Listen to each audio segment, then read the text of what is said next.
Howdy folks, and welcome back to World of Tanks with the mighty Jingles. I have one hell of a battle for you today, courtesy of Cookie Runner here, in the Batchat 12T, French Tier 8 light tank. As you can imagine, I do get to watch quite a few World of Tanks replays, and trust me when I tell you that after you've watched 20, 30,000 or so, there's very little that happens in a game of World of Tanks that really has the capacity to excite you much anymore. This is one of those rare occasions where that is absolutely not true. I was on the edge of my seat watching this replay, almost right from the very start. Almost, but not quite, but it really does not take long before Cookie Runner and most of his team are locked into a desperate battle for survival, after barely leaving their own camp. So, at the start of the match, Cookie Runner rushes forward to the bush on the ledge over here in order to attempt to get some early spots for his team. Very sensibly reverses into the bush so that when he inevitably gets spotted, he can make a quick exit. Believe it or not, this particular bush here on Mountain Pass used to be big enough to hide an IS-7. And I actually think this change is good because it means that the light tanks get to use it and they don't have to elbow their way past the IS-7s in order to get some spotting done. It's still a very dangerous spot because a speculative shot fired into it is guaranteed to hit something if there's anything in there, and if something like, for example, that EBR on the opposite ridge pokes out, you are guaranteed to get spotted. The bush is just not big enough, and yep, he didn't hang around waiting for 6 cents to go off. He knew he'd been spotted. He evacuated that position instantly. Good move. The team have already lost one tank. The Lynx that ran down into the dry riverbed there ahead of Cookie Runner has already become a victim, but the loss of the Lynx isn't the team's biggest problem at the moment. Take a look at the map. Over there on the western end of the map, that's either Heinz Guderian's Panzer Group 2 charging through the Low Countries in France in the summer of 1940, or it's the world's biggest lemming train, because absolutely nobody is paying attention to the ice road running into the base from the back. Most of the team have barely made it 100 metres from their spawn, which is bad, but under the circumstances is actually going to turn out to be quite good, because it means they don't have to go very far in order to defend against the armoured avalanche that is pouring into their base from the rear. Now at the moment the scale of the threat is only readily apparent to those members of Cookie Runner's team who understand what that map in the bottom right corner of the screen is for, and that means basically Cookie Runner himself and that incredibly brave Progetto 46 over there. But it's not going to take long before most of the rest of the team realise that, oh yeah, we're in trouble. Perhaps we should do something about that.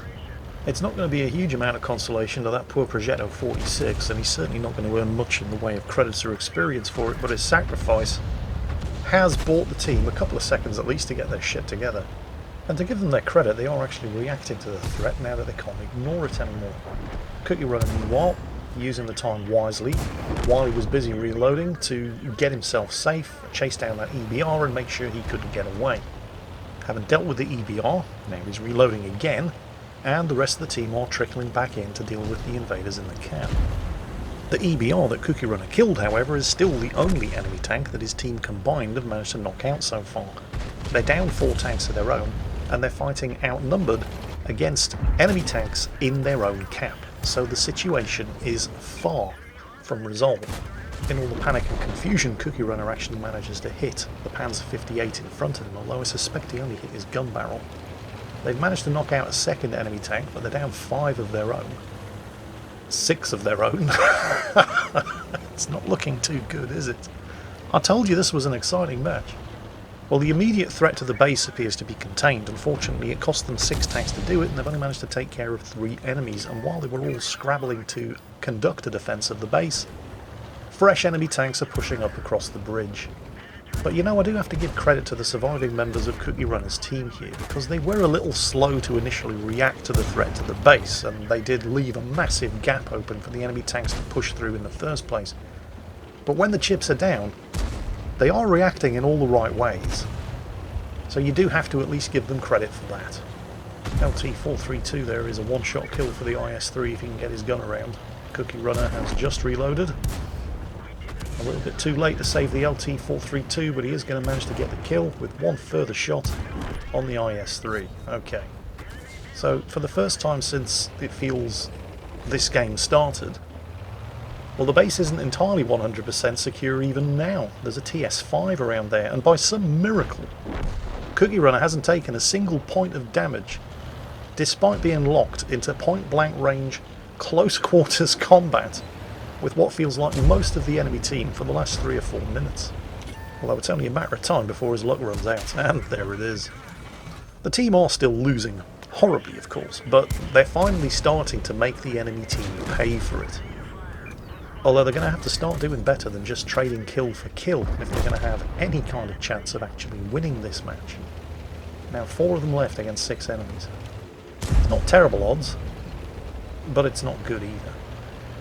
With a bit of luck and just a little bit of coordination, they can make it 4 of them left against 5 enemies by taking this TS5 out.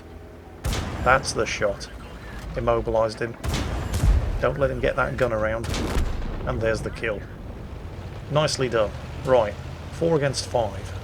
But 2 of the surviving 5 enemies are artillery, so providing Cookie Runner's team can actually mass their firepower together, they could theoretically outgun whatever they run into. Unfortunately, that's a situation which is happening in reverse to the IS-3, down there to the south. He's getting gangbanged by the enemy Su-130 and T-34, and he hasn't survived it. But the problem of being split up and scattered all across the map and unable to coordinate your firepower with your teammates also applies to this guard here. And Cookie Runner comprehensively outplays him and takes the kill, but takes a massive hit from the Su-130 down there to the south, who along with the T-34 finished off the IS-3 and have just eliminated the Su-130 on Cookie Runner's team, which leaves him and the TS5 as the last 2 tanks surviving on his team. The TS5 is heading around the ice road where the enemy initial push made their way into the base. Cookie Runner knows that the Su-130 and the T-34 were down there to the southwest, and speed is his advantage here. He's heading for the enemy cap, and he has a couple of options when he gets there, because if the Su-130 and the T-34 are heading for his cap, he will get to their cap before they get to his. And if they do get to his cap, the TS5 is heading back to be there waiting for them. On the other hand, if they're heading back down here, Cookie Runner is going to have to find and kill the enemy artillery quick, and then get the hell out of there. And since we haven't seen any enemy artillery was lost in battle messages, we have to assume that they haven't suicided and they are in fact both still alive and kicking, which is highly unusual on this map. Perhaps they still think they're going to win. Well, you never know, they might yet, although it's doubtful whether or not they're going to live to see it. Cookie Runner now having a little game of chasey chasey, catchy catchy, kissy kissy with the Lorraine 155, who appears to be having a full-blown pants-on-head panic moment as he's just kind of driving around in circles. I mean, that thing's quick, but this is a Backchat 12T. Yeah, okay. Come on, Jingles, how do you know the Lorraine 155 driver was actually panicking? Well, he knows something that Cookie Runner didn't know at the time, but is rapidly coming to the conclusion. Since neither the T-34 nor the Su-130 have been seen by the TS5 at Cookie Runner's base, they must be coming back here. And if the Lorraine had just taken his pants off his head for a second, and driven up the valley towards them, instead of round and round in panicky circles, he would have driven Cookie Runner straight to his death. Because there they are. Going for the Su-130 because he's obviously the easiest kill, and really having to fight the terrible gun depression on these French tanks equipped with oscillating turrets. And it's not just terrible gun depression, they have terrible gun elevation as well. It's all to do with that overhang at the back of the turret which houses the ammunition stowage. Cookie Runner in a bit of a pickle now. There is only 1 enemy tank left, but the TS5 is miles away. And he's doing his best to get down here and back him up. But it's not the fastest machine in the world.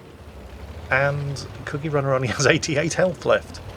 And the T-34 has a seriously big gun, and only has to hit him once. It's doubtful whether or not Cookie Runner can actually get out of here. There's that horrible, horrible gun depression in play once again. He obviously wants to know what the T-34's doing. And the smart money would say, coming up this hill to kill you. But it would be great to have that confirmed. He just can't see him.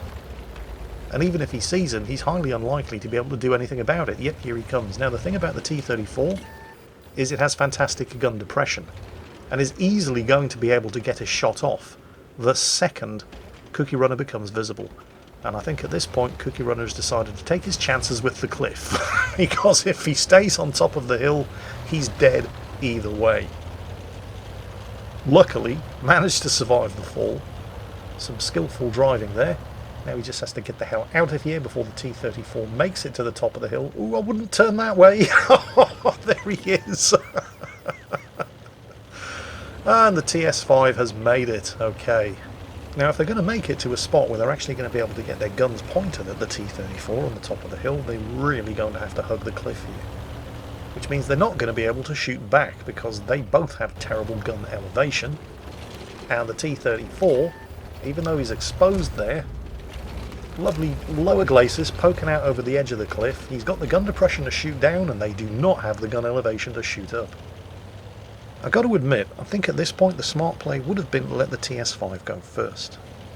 He's got the better armour, he's got the better chance of taking a hit and surviving, and even if he hadn't survived the hit, well, the T-34 does have a very big 120mm gun, as Cookie Runner just found out the hard way, but it also has a very long reload on that 120mm gun, and Cookie Runner, with a full clip, would have easily been able to get the 2 or 3 shots into the T-34 that would have been required to kill him long before the T-34 would have been capable of reloading. And yes, I said clip. I actually do it on purpose now, just to upset everybody who insists it's a magazine. Well, Cookie Runner done screwed that one up, and so it's all now in the hands of the TS5 driver, in hot pursuit of the T-34. And that T-34 isn't as dumb as he looks. He wasn't running off around the corner of the mountain in a mad panic trying to get away from his pursuers.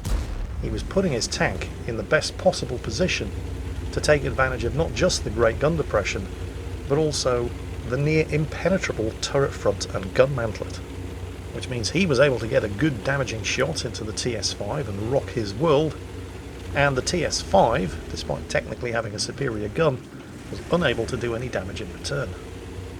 TS5 driver, upon whom all of our hopes and dreams now rest initially, thought about backing away, and now he's taking advantage of this rock.